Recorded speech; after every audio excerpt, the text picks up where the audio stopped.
Wow, we are pretty. I know. Are we? And we're allowed to be a little vain about that. Yeah. You know what I mean? We're never going to be this young again. No. Well, we're always going to be this hot, just not this young. Exactly.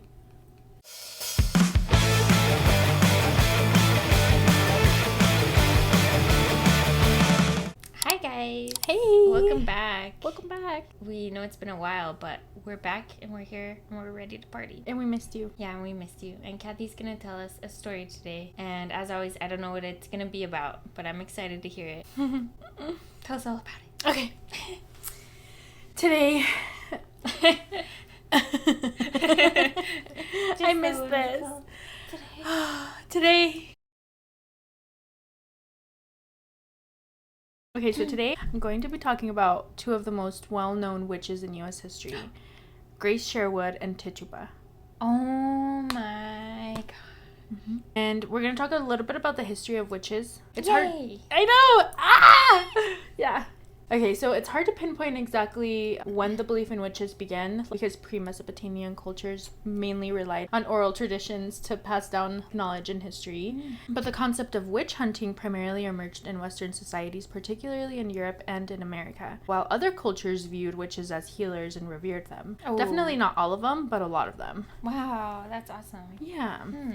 During the Renaissance, there was a renewed interest in magic, drawn from Arabic, Jewish, Romani, and Egyptian sources that the Europeans rediscovered in the 1400s. Oh, okay. Texts include descriptions of what we now call demonology, divination, palm reading. These practices, considered exotic and mysterious, intrigued many because they gave them the answers to things that science couldn't give them at the time, you know? Yeah. But the Catholic Church very much forbade the magical arts. Mm-hmm.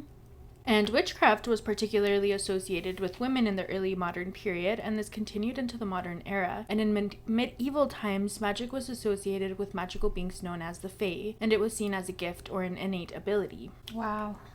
Magic became something that could be taught, which led to the church's resistance. And so in response to the popularity of magic, the church fought back. And their version of this meant engaging in the magical arts, specifically demonology, in order to develop academic-based practices in finding and neutralizing witches. So they were like, oh, magic is evil, let's learn demonology so we can hunt down them witches. Oh, wow. And interestingly enough, the church remained rather lenient when it came to punishments. So they typically consisted of like a day in the stocks, but definitely never death. Oh, wow. Yeah, isn't that interesting? Yeah. The perception of witches did change with the publication of influential books in the 15th century. So like Nicholas Jacquier's... Okay, I'm going to do my damn best to say this, okay? Hereticorum Fascinariorum defined witchcraft as hearsay, and in 1486, Heinrich Kramer wrote Malleus Maleficarum, which criminalized witchcraft and provided guidelines for witch hunting. Ooh. And it's interesting because 2 years prior to that, Kramer tried to prosecute witches in Italy, and it did not work. The locals hated him. They were like, you need to get the hell out. So they banished him from the area. They expelled him from the city, and they called him senile and crazy. So it's believed that Kramer possibly wrote the book in revenge, hoping that his ideas would, take root, and they did. Oh, wow. Yeah. That's absolutely wild. I know. And another... You need to leave. Yeah. Like, you need to leave. Just kidding. Italian. The knee slap. That was too good. Our Italian viewers are going to be like... It's like we have two viewers. So I'm pretty sure... They're both Italian. They're both Italian. I'm pretty sure. That's so funny. Oh my god. Another influence was the appearance of witch families during the late 1500s, and it all started with published confessions of accused witches. So the witch family, it became stories of like grandmothers, mothers, daughters, and they were all published in pamphlets, and the idea was like also shown in plays in 1590. So the story went that they'd have a family matriarch who possessed the knowledge, and then they would teach it to the next generation, and they would use magic to avenge the wrongdoings against the family. Oh, I love and that. I know, and they taught the children magic as kind of like a trade. According to these publications, witch children dutifully obeyed their parents and followed their instructions. So I think that's really cute. Yeah. You know, just little witch families. Oh, I love I hope that. it's real. I know. The witchcraft craze rippled through Europe from the 1300s to the 1600s, and thousands of witches, mostly women, were executed. Yeah. There was a genuine fear of witchcraft, and those suspected of consorting with the devil could be put on trial and executed. Which is so intense. Women were more likely to be accused because of the church's teaching that women were the weaker sex, seen as more vulnerable to the seductive powers of the devil. And in this way, accusations of witchcraft became another way for women to be oppressed. Oh, gross. Witchcraft became ways for grievances and disputes to be aired out and for people to stand in testimony either for or against their neighbors. Witch trials didn't target the powerful, you know? They persecuted a marginalized group of people, which are women, and especially, you know, women of color and black women. They were treated even worse. Yeah. So when somebody's like, oh, this is a witch hunt, it's like, Ooh. it's like usually like a white man saying that, you know? Oh, yeah. So it's like, it's just interesting that it's used that way when it's not historically correct, you know? Wow. Yeah. That's wild. Yeah. In the Puritan culture, when men faced allegations of witchcraft, it was typically because it was like their mom or sister or wife that was being accused, so they were accused afterwards, you know? And women held a precarious, mostly powerful position within the Puritan community. The Puritans thought that women should have babies, raise the children, manage the home, just like stay out of the man's way. Oh. And when women stepped outside of their prescribed roles, they became targets. So too much wealth might reflect sinful gains, too little money could demonstrate bad character. Too many children could indicate a deal with the devil. Having too few children was suspicious too. If a farmer's cotton crop failed, it was believed that a witch caused it. Wow. Yeah. You wake up with a headache, a witch caused it. Oh my god. That's so intense. I know. Witches were believed to have made a blood pact with the devil for powers, immortality, and other supernatural abilities. If the witch's book could be found with a contract proof of her guilt, which is like awfully specific. Yeah, that is really, really specific. Yeah. They were essentially just scapegoats in the community, someone to blame things on, you know? Yeah. If there was like unexplained event from a death or some crops were bad, you know, a group of animals died, like livestock and stuff, they always blamed it on witches, or they started to during this time period. Witches were first and foremost the outsiders of the community. So like the widow or the widowers, the antisocial loners, the old, the grumpy. And most of the time people who were found guilty of witchcraft were usually just in the wrong place at the wrong time. Just people that didn't fit what society thought you should be, you know? That sucks, man. Yeah. In colonial days, many physical characteristics made someone a witch. Often a mole or birthmarks were explained by others as being witches' teats, where the devil himself suckled to drink the witch's blood. And there were also other physical characteristics to look for on a witch. So the devil's mark were proof of the contract, so it could be anything like freckles, moles, scars, left-handedness, red hair, which it's like I'm left-handed and I'm red hair. Birthmarks, calluses, and rashes. Wow. So yeah, that's basically what made a witch back then. So basically every woman was a witch. Yeah, basically every woman was a witch. Wow. Yeah. The first witch I want to talk about is Grace Sherwood, aka the Witch of Pungo. Okay. So this story takes place in the year 1660 in Pungo, Virginia. Also like the Princess Anne County. It's like that area. Or so they say. Like this is when we think it happened because it happened so long ago that it's kind of hard to keep track, you know? Yeah. So Grace Sherwood was born to John White, a carpenter and farmer of Scottish descent, and his wife Susan White of English descent. And it's unknown if they were born Americans. I'm Scottish. Yeah. There are no drawings or paintings of what Grace Sherwood looked like. Based on the descriptions that kind of float around back in the day, she was gorgeous. Oh. She had long brown hair and she wore men's clothing, so it was really like ooh, love that. She wore men's clothing when she tended to her farm and herb gardens. Her father needed help on the property, so he taught his daughter how to work the land. And she was learning about the world around her, and she became an herbalist by living on the land. She was also a healer, and so she helped people, you know, with plants and stuff, and she also really loved animals. She was particularly known for that. So that's so cute. I know. And she was a midwife. She sounds cool as hell. I love her. Yeah. In 1680, Grace married James Sherwood, an illiterate poor man who did not possess any land. They got married in the Lynnhaven Parish Church together, and they raised 3 sons, John, James, and Richard. Richard. Grace's father gave James Sherwood 50 acres of his land when the couple got married, and then when her father died a year later, he gave away the remainder of his 145-acre property to James as well. It's a lot of land. Yeah. So what about his daughter? She didn't get nothing? I guess back then you couldn't own land as a woman. Oh, that yeah. makes sense. I mean, it doesn't make sense. Doesn't make sense, but yeah. The Sherwoods were poor farmers, and they lived in an area where folks had very little or no land, and they lived out their days. Life was really rough out here for these colonizers during this time. In 1701, Grace lost her husband, and it's unknown how, or at least I couldn't find how. She then took to tending the farm with her 3 sons, and based on standards back then, running the farm was a man's job. Did they colonize Scotland? No, they were in America. Oh, they were in America. Yeah, of Scottish descent. Oh, gotcha. And based on standards back then, it was a man's job to do the farming. So people thought she was weird for wearing pants and taking care of the farm. Oh. And women were jealous of her because she was gorgeous. So men would stare at her a lot. Like, not only was she a widow, like a hot widow, but she also wore pants and she did stuff around the house. So she got, or like around the farm. So people gave her a lot of attention. And people...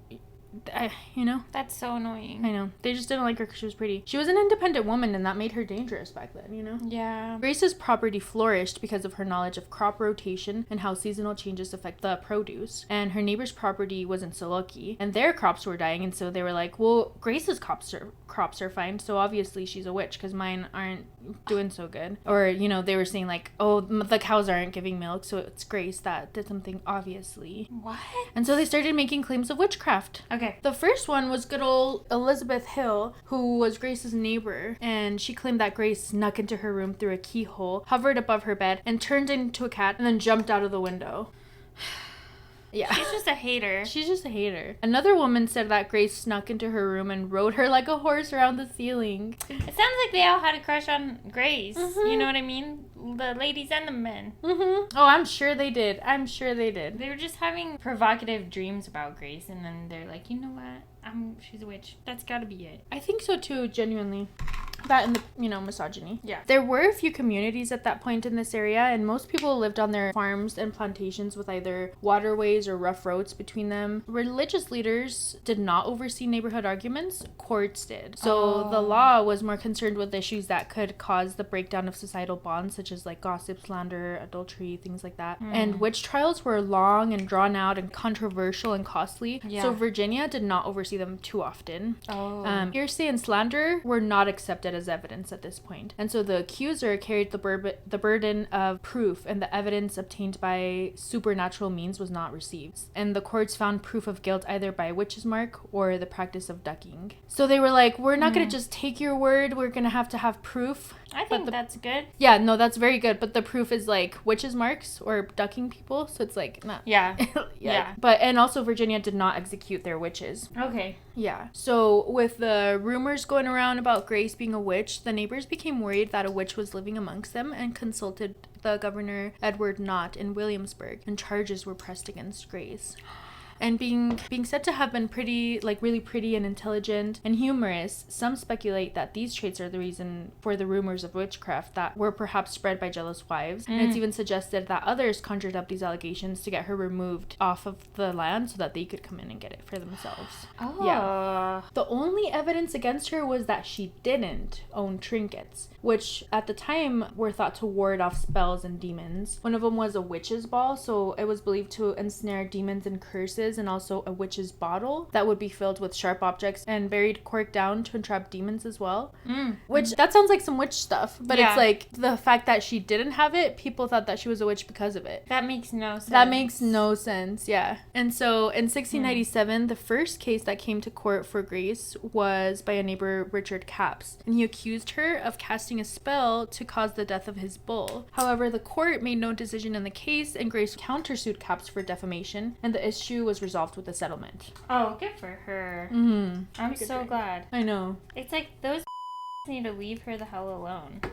I know. They're just jealous because she's pretty. Yeah. And because she is just living without a man. Yeah, and because she's like thriving without a man. Yeah, exactly.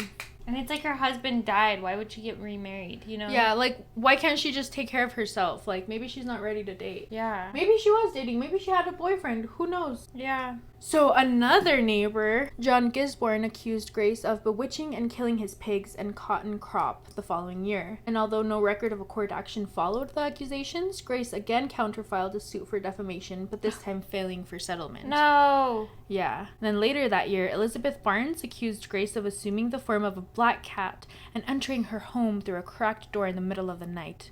Allegedly, the cat came down, donned with a whip, and beat her, then left through the keyhole.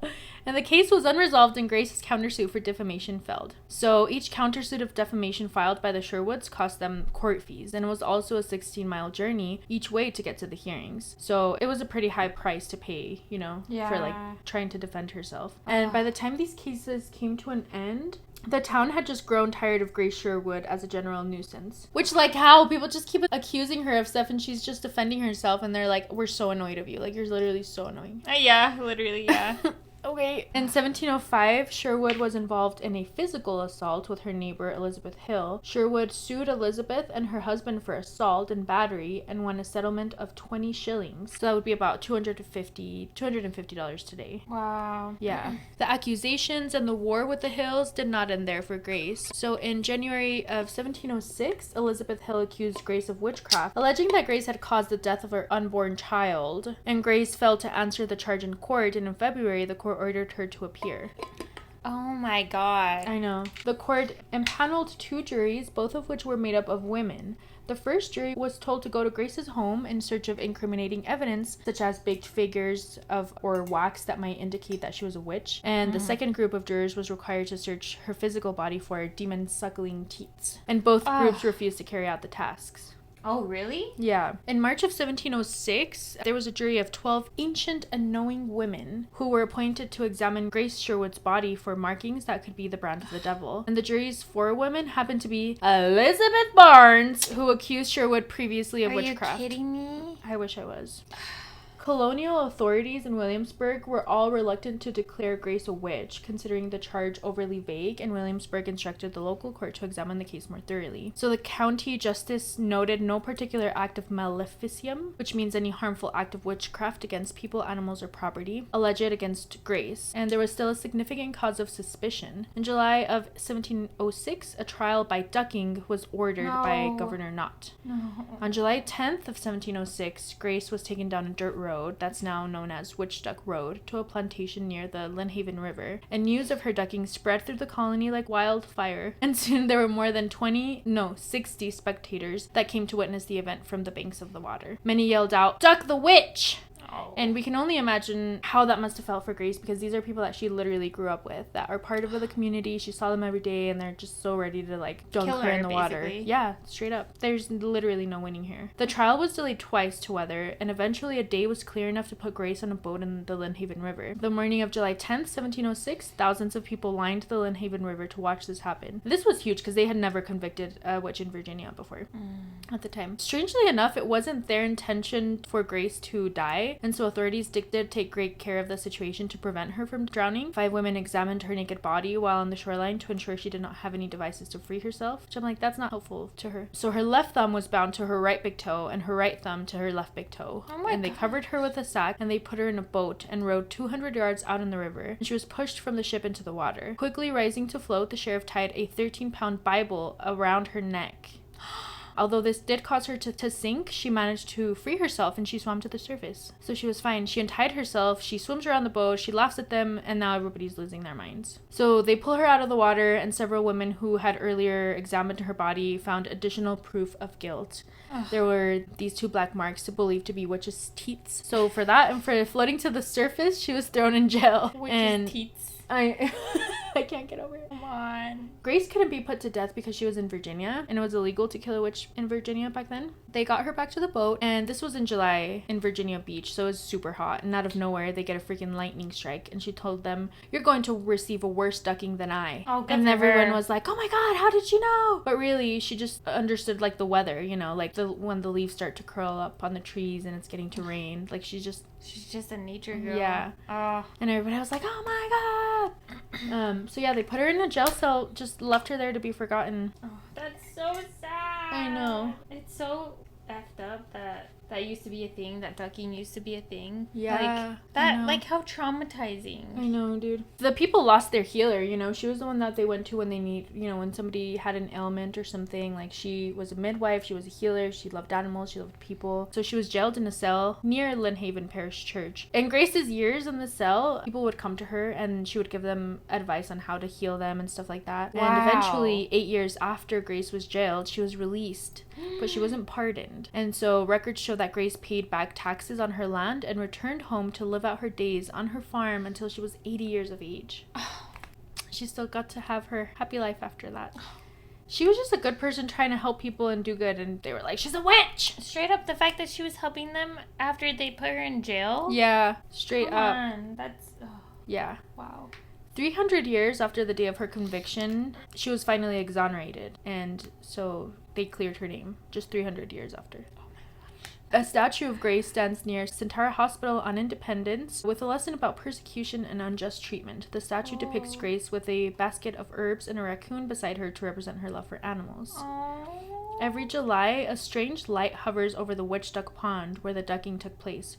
Her ghost is said to roam the fairy plantation where her trials took place. It is also noted, although not confirmed, that she is buried under a tree on the property. Wow. Mm-hmm. I wonder why her ghost would stay there. I feel like it'd be so traumatic. I wonder why she wouldn't be at her farm. Maybe it's like residual energy of her, you know? Oh, yeah. Maybe it's not so much her. Huh. So that's the first witch that I wanted to talk about. And the second witch that I want to talk about... Can I just say that was so good. Oh, thank you. I love that. And that's so cute that they have a memorial statue of her. I know. I love that so much. That's so cute. What a good... I'm glad she got out of it. And I know. that she got to live until her old age. Yeah, That's me so too. cute. I love that. Good job. Thank you. She's a good woman. And I'm glad her name got cleared. Yeah. So the second witch that I want to talk about is Tituba. And her story happens before you needed like credible evidence, you know. Ooh. Yeah. So let's get into it. It's important to know that everything we know about Tituba like isn't for sure, because it was so long ago, but also she was enslaved. And so people didn't keep records of enslaved people, like the name, where they lived, stuff like that. Yeah. Very disgusting. Yeah. You know, treated just, that's disgusting. Yeah. But I did try my best to do her story justice. So let's learn about her today. Yay, okay. It's speculated that Tituba was really from Venezuela, specifically from an indigenous group, the Arawak tribe. She could also be from Barbados, but a lot of people think that she was brought to Barbados already as an enslaved person from Venezuela. And it's speculation because there's no written record of like her birth, her life, her real name. Like, we don't have any of that. Yeah. Tituba was a child when she was sold into slavery in Barbados. It's believed that the earliest known record that has her name on it is from Barbados, and it says that she's anywhere from 9 to 14 years of age in 1676. Wow, okay. I did want to give a brief history of the Arawak people. Like, if that's where she did come from, that's so cool because they are really cool. So they had brownish skin, black hair, shorter in stature, and they were known for their personal hygiene and their attention to their appearance. So they bathed several times a day. So like once upon waking and once after each meal. And this made them very good swimmers since they bathed in the rivers and the lakes. Wow, that's so cool. I know. They were known for their good humor and generosity, and they were also really abundant in food. They really did really well coexisting where they lived. Like, they had abundance in food and fish. They had a lot of root vegetables, which they would ferment to make like fun drinks. Oh, that's so cool. Yeah. They were great lovers of drinking and dancing, gardening, running, wrestling, and ball games. The dancers were made up of men and women. Some of the villages were quite large, like they could have up to 3,000 people. And women were known for their great skills of like cooking, caring for animals and children, weaving, and other domestic tasks. They did have their own set of deities and of evil spirits as well. So it kind of gives us an idea of what her home would have been like, you know, before she was moved away from it. Yeah. Oftentimes, like, she's depicted as this, like, old, evil, scary witch, you know? But in reality, she was just a girl that deserved a way better life. Yeah. You know? Yeah, absolutely. So it's believed that she arrived in Barbados anywhere from 1674 to 1676. She would have arrived at a port where they were trading enslaved people the way that they were trading, like, fish and food and stuff like that, you know? Yeah. She lived at a sugar plantation owned by Samuel Thompson, who had inherited it from his father. And it was about 5 miles from the coast in the St. Thomas area. And they had about 67 enslaved people. And she was recorded as a working child there.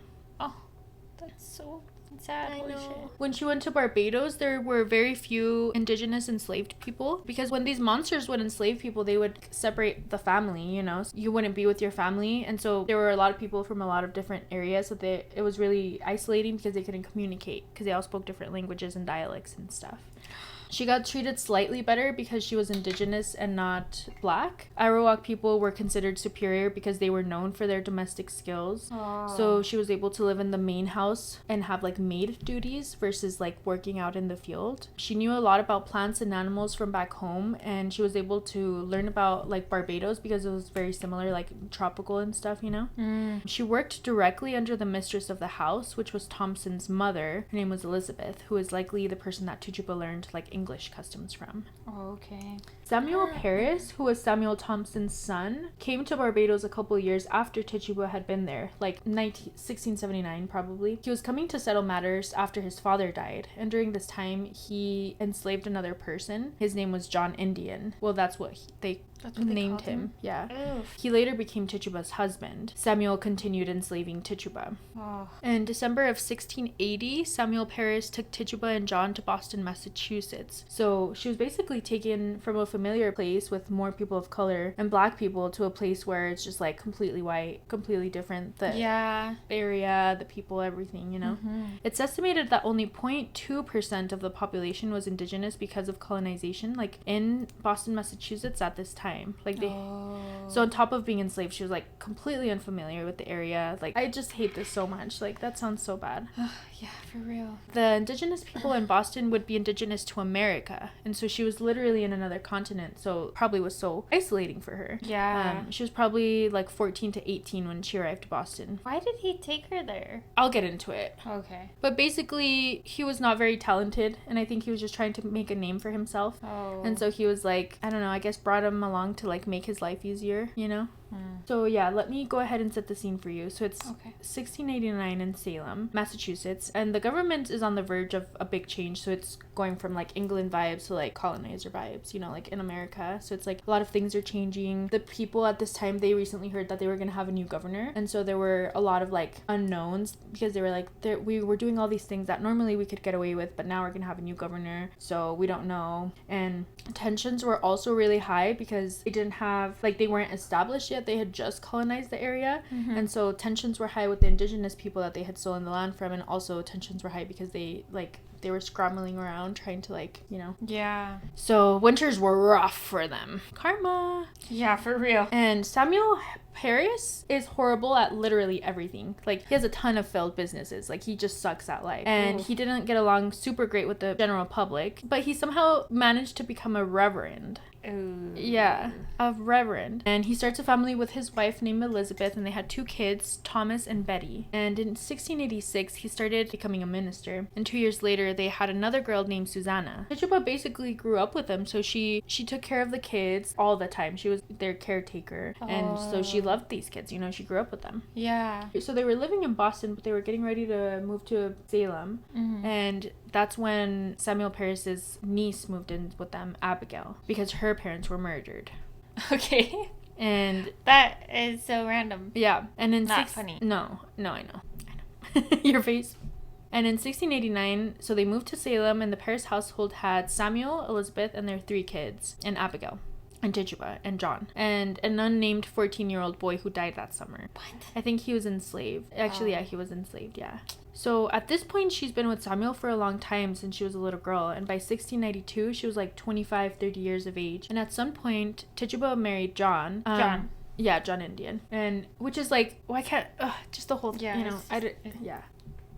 Like, let's not own people, you know? Like, yeah, that's... straight up. So yeah, she married John, and it's unknown if it was ever consensual, if she wanted to, or if she had to, you know? And it's also rumored that she had a daughter, but that's never been confirmed or denied. Like, there's no proof either way. So... Oh, that's so sad. I know. If she did. I know. So one day, Betty and Abigail, Betty, Samuel's daughter, and Abigail, Samuel's niece, they start complaining of witchcraft. symptoms. Yeah. And it's said that there were light symptoms of witchcraft coming from Betty and Abigail beginning in December, but it wasn't until mid-January that Samuel and his wife noticed the girls acting odd. Okay. And eventually the doctors were called to the house but could not come up with a diagnosis, and the girls were talking in tongues, and they'd be like in catatonic states. They'd be complaining of getting pinched and grabbed, and they were running into walls, and you couldn't communicate with them. Like, you'd talk to them and they wouldn't talk back. Okay. Dr. Driggs, who came over to try to find out what was going on with them, he was finally able to give an explanation that they were under an evil hand. So then Paris was like, you know what? And this, like, shortly after the girls were diagnosed, he was like, I know exactly what I'm going to do. I'm going to go travel somewhere else to try to figure out what's going on with them. Which, like, that makes no sense. Why would you leave?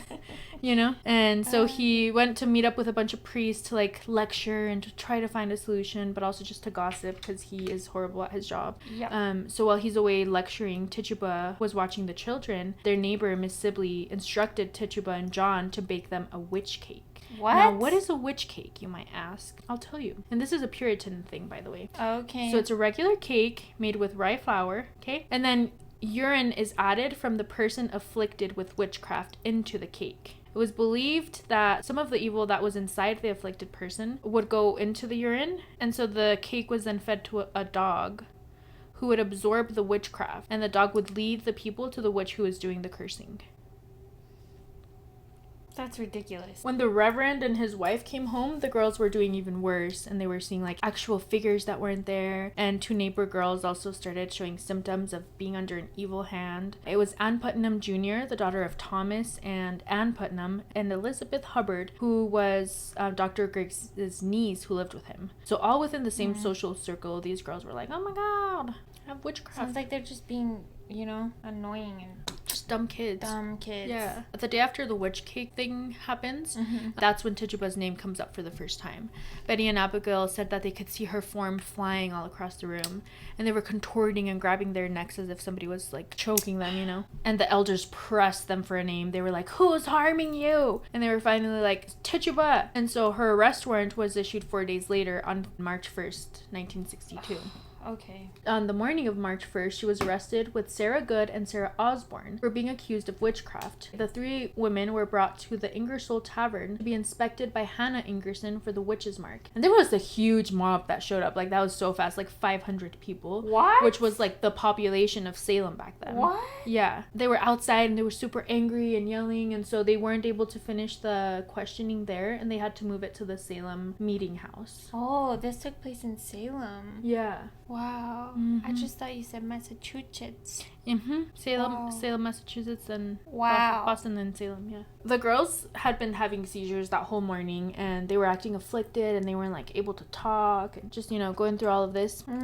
During the whole thing that this is happening, like, the girls were there while they were questioning the 3 women. Okay. And magistrates John Hawthorne and John Carwin did the preliminary questioning in front of hundreds of people. The accused women were brought in for opening remarks and prayer, but they were interrogated one by one, separately to avoid collaborating. Sarah Good and Sarah Osborne were questioned first, and they denied everything, and they were like, we're the victims here, we didn't do anything, we're not witches. So they recessed for lunch, and then Tituba was brought in next. And this is a transcript of the first conversation that kind of like changes things. Okay. And it goes between Hawthorne and Tituba. And I don't know if I should like read both parts because I don't want you to get confused. Maybe you could read one, or should I try reading both? I don't know. Okay, yeah, I want you to be the guy where it says Hawthorne and just be like kind of intense about it, you know? Okay. Like, you know? Like, don't, like, just naturally. Okay. Just whatever it feels right. Okay. So it's gonna start right here. Okay. Tituba, what evil spirit have you familiarity with?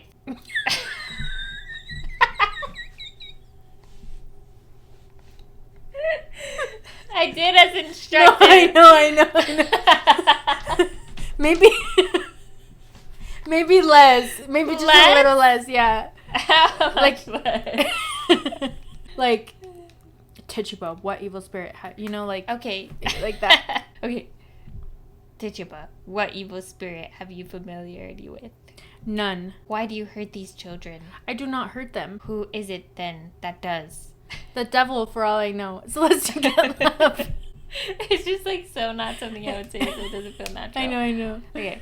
The devil, for all I know. Did you ever see the devil? The devil came to me and bid me serve him. Who have you seen? 4 women. Sometimes they hurt the children. Who were they? Goody Osborne and Sarah Good. I do not know who the other were. Sarah Good and Osborne would have me hurt the children, but I would not see further. There was a tall man of Boston. When did you see them? Last night at Boston. They said, hurt the children, and you did hurt them? No, there were 4 women and 1 man. They hurt the children, and they tell me if I won't hurt the children, they would hurt me. Did you not hurt them? I will hurt them no more. Are you not sorry that you hurt them? Yes. And why then do you hurt them? They say, hurt the children or we will do worse to you. What have you seen a man come to me and say, serve me? What service?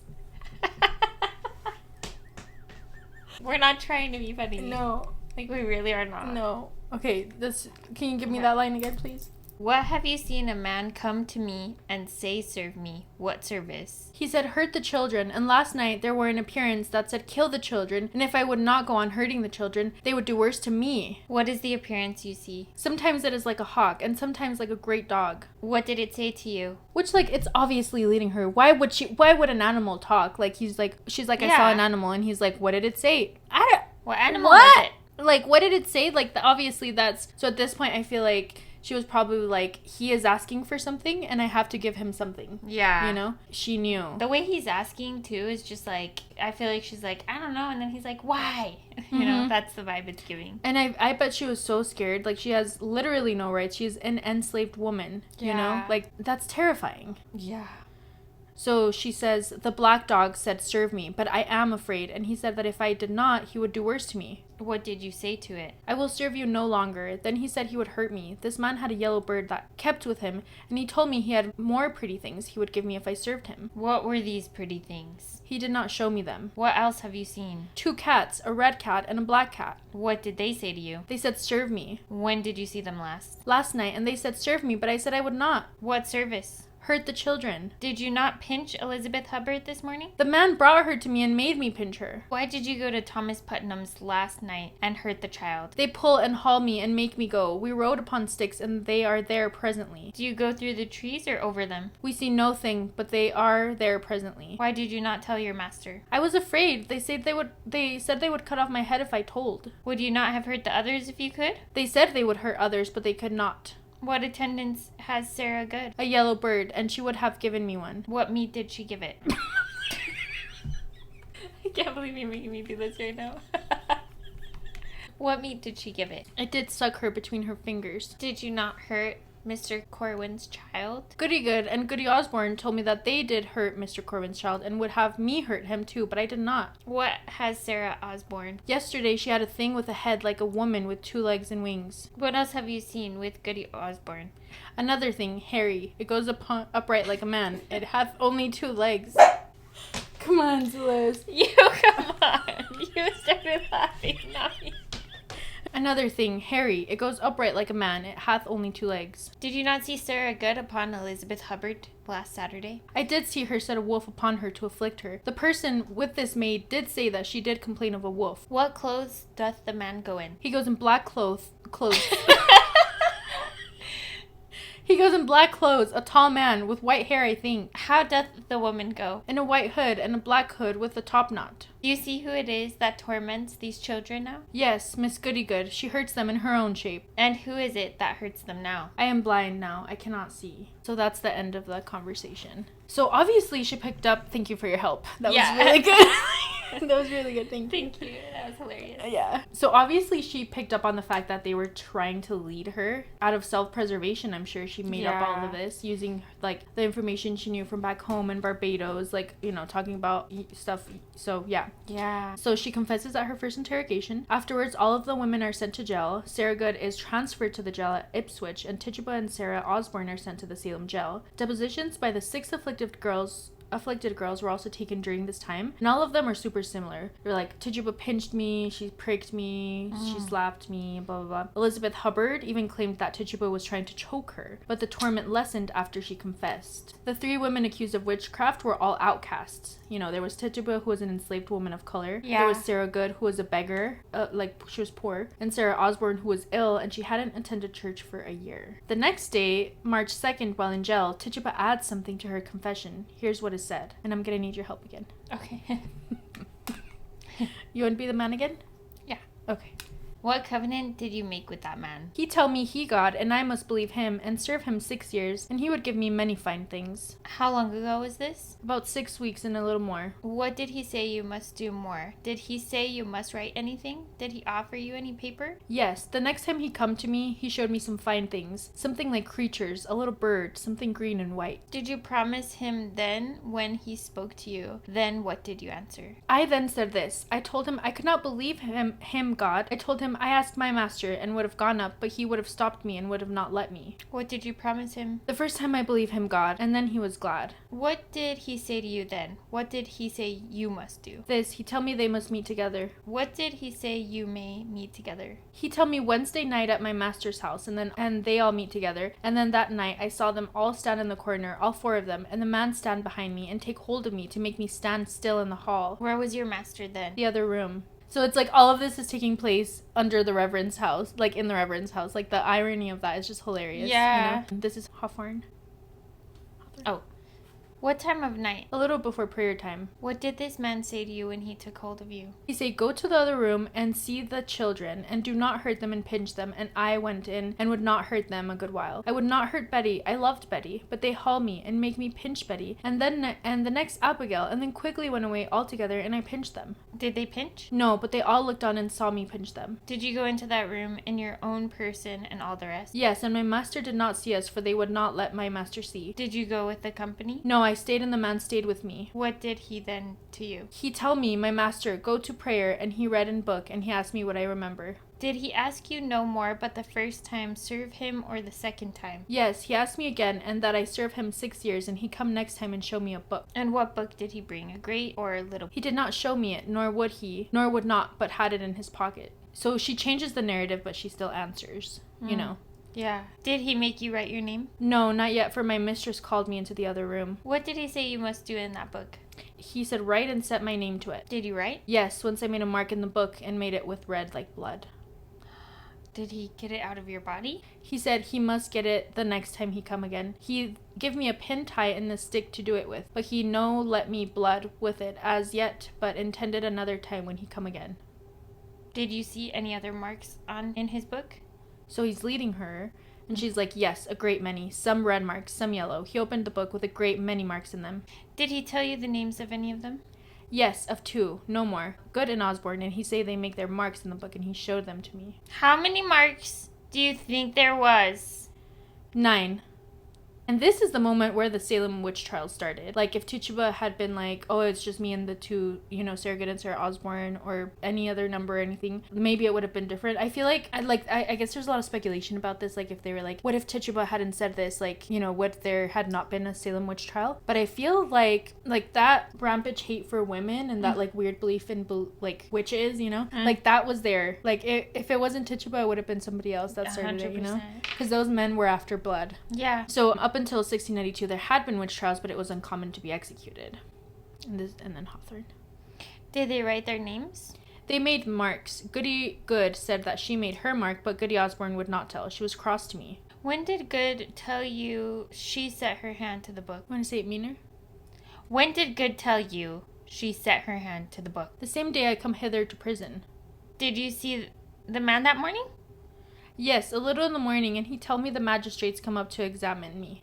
So she's incorporating what has actually happened into her story. So wow. She's very smart. Wow.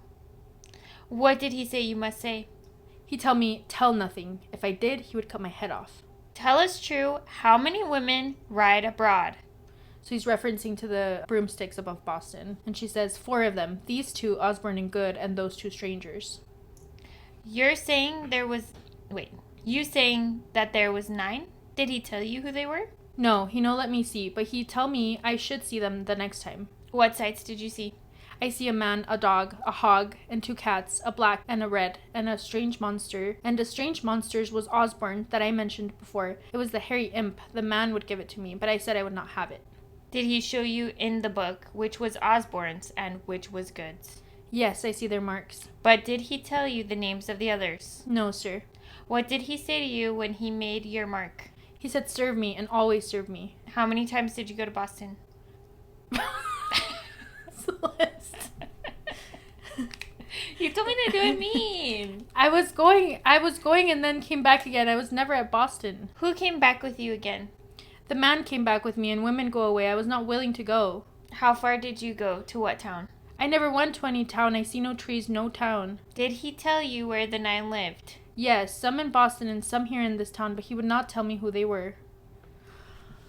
Oh, I feel like this conversation... He's being so intense with her, you know? So day 1 sets the vibe, and then day 2, that creates the whole new thing. With this second confession, she searched again for the witch's marks. It's very invasive. It's very intense. Oh, that's fucked up. It's so messed up and stressful. And then on day 3, March 3rd... Thank you for your help again. Yeah, you're welcome. Thank you. On day 3, March 3rd, the 3 women are questioned again, and Tituba mentions her original testimony, and she adds a bit more, claiming that Deodat Dawson was involved in witchcraft, and that his wife and son died because of his witchcraft. Oh, wow. Okay. Yeah, and he's like one of the guys that that does a lot of the like transcribing for the Salem witch trials. Oh. So essentially she's using something that happened in real life to kind of make her story more credible. Oh, wow. So on March 5th, they're all moved to Boston jail. The journey to Boston takes almost a day. The conditions are horrible there, in the prison or in the jail. It was hot during the summer and cold during the winter. It was infested with lice, and it just stank all the time of dung and tobacco. Oh. And for the next year and 3 months, Tituba is in that Boston jail. Wow. Eventually, she got moved to jail in Salem for the trial, and they wanted her there as evidence for the trial. Like, her testimony came up a few times during the trials, and they'd be like, well, Tituba said this, so obviously it's true, and you're lying. So she was in jail during all of this, but they were still using her testimony as, like, evidence, like, solid evidence. Wow. And Tituba's husband John, he was a huge part of the story too. So a lot of people think that he did this out of self-preservation, because you know how like if a woman is accused of being a witch, her husband will be accused shortly after. Yeah. So on April 4th, he's part of a group of people that claim to be afflicted. So it's Abigail Williams, which like I feel like she's the one that started everything, you know? Like I feel like she got Betty to be like, let's, you know. Yeah, straight up. Yeah. So it's Abigail Williams, John Indian, Mary Walcock, and Ann Putnam, and Mercy Lewis. And they have all suffered at the hands of 2 witches. And he's involved in like quite a bit in the story. He ended up being at like 5 different trials along with the teenage girls claiming to be afflicted. Like he was really playing up his part. And a lot of people think that he just did that for self-preservation. Like he was enslaved. Yeah. And there was a huge chance that he would be accused of witchcraft. If he didn't. Yeah. That makes sense. Yeah. And so like during all of this that's going on, Tituba's just in jail. Like she isn't getting any updates or anything. But a lot of people are going to jail for witchcraft. So she started seeing people like in the jail with her that were accused for witchcraft. And in the midst of just like all this growing paranoia, accusations of witchcraft began to spread in the Salem village. Charges against Martha Corey, a devoted church member, deeply alarmed the community as it raised the possibility that anyone could be accused. The accusations escalated, involving a 4-year-old, Dorothy Good, whose innocent responses were misconstrued as a confession. And in April, the deputy governor and his assistants attended numerous hearings, intensifying the questioning of numerous individuals from Salem and nearby villages. This is like it's so terrible. It feels like it's like everyone's just like, you did it. Yeah. No, you did it. Yeah. You know? It's like, and every time a woman is accused, they're like, it's true, she's guilty. Like, that makes sense. She sneezed. When they were talking. Literally. Like a 4-year-old? A 4-year-old? Like, what's wrong with you? And so, Governor William Phips established a special court in May of 1692 to handle witchcraft cases. Bridget Bishop, known for gossip and promiscuity, became the first accused witch to face his court. Despite her protests of innocence, she was found guilty and hanged on June 10th. And as the court continued to rely on questionable evidence, Cotton Mather, a respected minister, pleaded against the use of dreams and visions as proof. But the court ignored Mather's pleas and proceeded with more hangings in the following months, sparking public outrage. And on October 3rd, Increased Mather, the president of Harvard, denounced the use of spectral evidence, making it illegal. So Governor Phips responded to these concerns and set his own wife's suspicion by stopping arrests, dissolving the special court, and establishing establishing a new court that disallowed spectral evidence. Okay. So, like, okay, finally. Yeah, for real. By May 1693, Phipps had pardoned those imprisoned, but the damage was done. So 19 people had been hanged. Gail Corey was pressed to death, and several accused individuals had died in jail. The hysteria even led to the killing of 2 dogs in Andover in Salem Village due to the fears of witchcraft. Oh my god. Yeah, They're all super just intense. freaking out. Yeah. I'm gonna Wow. line my lips real quick. Okay. During this time on May 9th, 1693, Tituba's indictment came, and it basically said Tituba made a covenant with the devil and therefore went against the king and queen, and so they're going to take her for trial at Ipswich instead of the Boston court, so like a smaller court. And the case was dismissed for lack of evidence by the grand jury, and she still owed money for her jail stay. Like, she had to pay for the time that she was in jail. What the hell? Yeah. So Tituba likely stayed in prison until August-ish of 1693, and then someone purchased her since she was still enslaved. Oh. And there are no records of what happened after that. The last mention of her is several years after in a book published in 1700 by Robert Caleb. He wrote that she was coerced by Samuel Parris to confess and to stick to the story no matter what. That apparently Samuel Parris was like really violent with her and said that he would pay off her fees, but he obviously didn't. So during the Salem witch trial, more than 200 people were accused of practicing witchcraft, the devil's magic, and 20 were executed. Wow, that's Yeah. horrible. So, I mean, yeah, that's the story of... I wish I had more to say about Tituba. I wish that she, had led a happy life or something, or we even just knew what she was up to. But that is the story of Tituba and how the Salem witch trial started. Yeah, wow, that's a horrible story, but you did a good job telling it. Thank you. And also, I feel like it's a great insight into what life was like for enslaved people back then. Yeah. It's like 20 people died. Yeah. If it weren't for misogyny and racism, that would never have happened. Yeah. It's so wild. I don't want to get too much into it, but it's so f***ed up that slavery is a thing. Like, it's part of our history, That's so disgusting. You can't stop thinking about it, Yeah. But we'll finish our makeup and we'll be right back.